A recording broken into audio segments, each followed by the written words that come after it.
Okay, so as I'm going to start the talk is about the greater good, which is about the theme of this TED Talk. Okay, thank you very much for asking me to present, and the talk is totally about the greater good. Okay, let's go to the next slide, wherein I always ask the basic question. The question is greater good. What is a greater good? You know, it is about the upliftment. It is about the upliftment of the society, both as a socially, culturally, morally, etc., etc., etc. And the question happens to be, who should do it and why should do it? As I was mentioning, most of the time I mentioned to the students of my architecture department, I have a small problem of getting into troubles helping people. What is the getting into trouble with helping people is, it is always saying that you could have avoided it, you could have made sure that it goes to the right people, right authorities, no need to take risk. Why you have to take risk? Please understand, upliftment comes only from within you, and helping is a behavioral pattern which you would be happy to do and continue all through your life. Then I would be asking you a question, why should you start helping people? See, advantage of helping gives you, provides you with the capacity to think out of the box. Helping means you're trying to solve a problem of your colleague, family member, a society, or anybody. So if at all you have to solve a problem which they are unable to solve the problem, meaning that you are coming up with the new ways to solve a problem. That is always a thinking out of the box, and it will give you a critical problem solving methods, wherein there are so many types of methods wherein you can learn in theoretically how to solve problems, but practical problems are so different and so complex. To avoid that complexities in your life, start helping people. Now, this is what I'm going to show you an example of what I was trying to help a person trying to understand what is poverty. It was because I wanted to believe in social upliftment, and then I want to contribute to the society through my architecture and urban planning. So I start thinking, like, how can I help the urban poor? As you have noticed, I have provided a picture of a watchman. I go down to him and ask, how do you think you feel like you are a poor person? He looks at me in a ridiculous way and says, I am not poor. I am working hard for my living, and I am here in a metro using certain amount of money and giving a line share of money to my family who it is in a village. So according to him, he doesn't think he is poor. So I ask him, who is according to you is poor? So he shows me that the nomads, the beggars, which are like young beggars all around, they are poor people. They are not doing anything about their life. So I believe that, and I go down and ask them. I get a result and I get an astonishing answer. They don't think they are poor. They are thinking that this old man who cannot walk, who cannot go anywhere, who is homeless and who has kicked by his family is poor, not we are poor. The same thing continues. I go down and ask him again, and then what do I find? I find that he says he has lived his life, he's waiting for what has to come next, but he's very worried about the handicapped person on the road. So I go down and ask him. It is very, very heart-touching to know that he is worried about a young girl who doesn't have any house to stay, begging on the streets, and he says that what would happen to her life? That is what is poor person for me. This gives me a question like, oh, poverty is not relative. It is just more of an imagination of mine. I have to understand it better. So I thought I should understand, try to get as an urban planner, try to find one particular town, whichever is where it is the poverty indicators show me. So in here, poverty indicators suggest that the best way to find what is the town where the poverty exists is lack of basic amenities like water supply, sanitation, drainage, solid waste management, so on and so forth. So with the matrix we will evolve, priority matrix I have come up with, there is a town called Machilipatnam in Andhra Pradesh, which has been given successfully. So many schemes have been placed to avoid the poverty, to give them more infrastructure till poverty persists. That gives me a challenge. Again, I told you, upliftment means you have to come up and go down to solve a problem. So I thought that all the government schemes are going to this particular town. but unable to solve the problem. So I would go down and solve the problem. So I will tell you here, like 2005 to 2006, 7, 8. As you can see, there is a surplus of money with this town. It's not the money is not there. There is a surplus of money. Basically all the people there are the laborers and they are poor people. But there is a huge surplus of money, and there are so many schemes which are providing for infrastructure, but still there is an existing prevailing poverty there. It gives me an intriguing position where I want to know what is the main reason for it. So I go to that place and find some unique thing. You can see that there is a structure where there is more than, here it is the Palakurti War Islam, about 1.5 meters high plinth. Instead of, and what is the roofing on that is a temporary roofing. Here you can see an extraordinary ramp going around 1.2 meters up, and still I don't know, I see that there's so much of RCC work for a ramp and about 1.5 meters above, but there is nothing on the, it is a temporary structure on the roof. The same thing happens here. This man is 1.6 meters above. So I keep on asking, what is this? What is the main reason? And I see, if you can see that all the roads and everything, what is provided by the government are RCC roads. They are not a bitumen topping. So all the infrastructure is going. It's not that corruption is happening where the infrastructure is not going. Infrastructure is being delivered.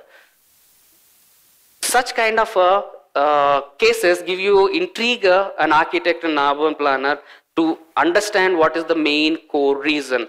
I went for to that particular town to solve the problem or alleviate the poverty. Now I am going down and finding out some other issue. This is one sector, the poverty is a sector, and the infrastructure is another sector. So I cannot go down and say that use the same sector. Like for example, I always say the roads are there where there is traffic, huge traffic volume count is more, and it is very, very narrow, congested. What do we have to do? We have to widen the road. No, you don't have to. You can stagger the timings of the land use around it.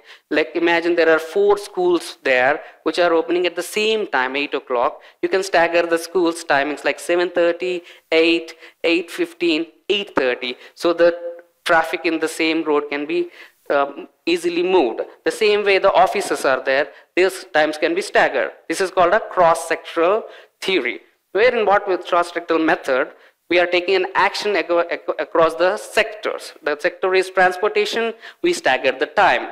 Here the sector which I want to address was poverty, but what it is leading me, my research is leading towards the infrastructure development. So to come to show you, this is the base map of Machilipatnam town. To make you understand better, this Machilipatnam town was under mean sea level. So Dutch in 1700 has dug a man-made canal. You can see this. This is a man-made canal dug by the Dutch, so that when the rainwater falls, that whole water goes into this man-made canal and it is clear of water. Now as the town has prevailed, now we are in 2023, the town has sprawled and more amount of stormwater drains have been created. So which resulted in this kind of stagnation. As again I'll point it out. Please see, there is a stormwater drain, but there is no use. So that gives me another question. What's wrong with this stormwater drain? Why this drain is not working? You can see it clearly here. Huge stormwater drain of 5 feet and above 6 feet below, and the water is still stagnated there. Same thing before and after the rain. So I generated a 3D model wherein I can identify what is the problem with this town. So you can see that the town exists here. So this is topography with water and only topography without the water. So if I generate, as you can see, this water whenever rainfall comes, because it's mean sea level, Shivanasamudra is cutting off. So there is nowhere the water is going. So water is getting stagnated there, irrespective of how much amount of stormwater drain you provide, how many better roads are provided. This is exactly what happens. So I identified by a priority matrix where are these particular low-lying areas where it has been a big problem, and we identified so many 16 selected slums have a bigger issue. So the solution for it, again, I'm reiterating, this particular ULB, urban local body, had a huge amount of surplus amount of money. Money was not the problem. This particular ULB had the schemes. Schemes were not the problem. This ULB had job offerings also. So jobs were not the problem. The problem was water stagnation. Because of that, people could not walk, could not go to their office, could not go to their schools, because they will fall sick many a times because of this stagnation of water. So the poverty is more, again and again, it's not the amount of money we are putting in the pocket, it is about the amount of money we are saving in their pocket. If it, by providing a better infrastructure, better schemes and better things, if at all we save even 1 rupee, that will help them solve their own problems. That is, again, upliftment of themselves. So we have provided this 5 sump and pump tanks. Like, all that I need to provided was the Shivan Samudra should get a time, a breathing time to get this water into the sea. So we have provided a sumping, means when there is waterfalls, all the drains would collect that water, and it gives the breathing time for the Shivan Samudra to get,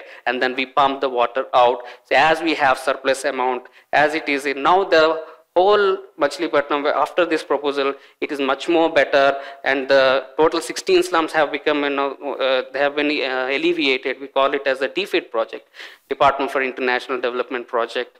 All the slums have been alleviated. Now it has come back to such a position that surplus amount is going back into the pockets of the poor people.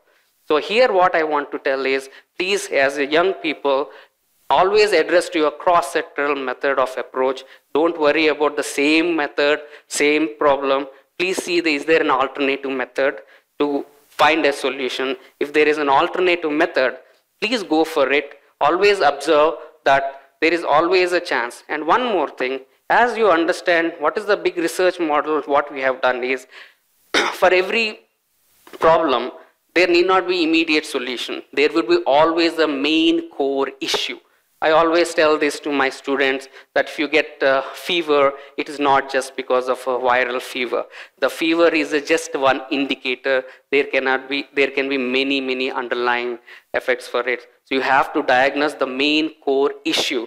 Once you have the core issue, then only you can reduce the fever. Somebody has a fever, headache, or anything, or the way your body would indicate that something is wrong. It cannot tell you what it is. It is our job to find out what is the core issue. If you just treat the fever, the core issue may not go. So whenever in your projects, please make sure that try to identify a core issue. And when you're gonna help somebody, please make sure that don't help him what is the main issue. Try to understand what is his core problem. Solve the core problem, you will uplift him, and you are helping him. Again and again I'm telling, please help your friends, please help the society. That's what we are here for. Thank you.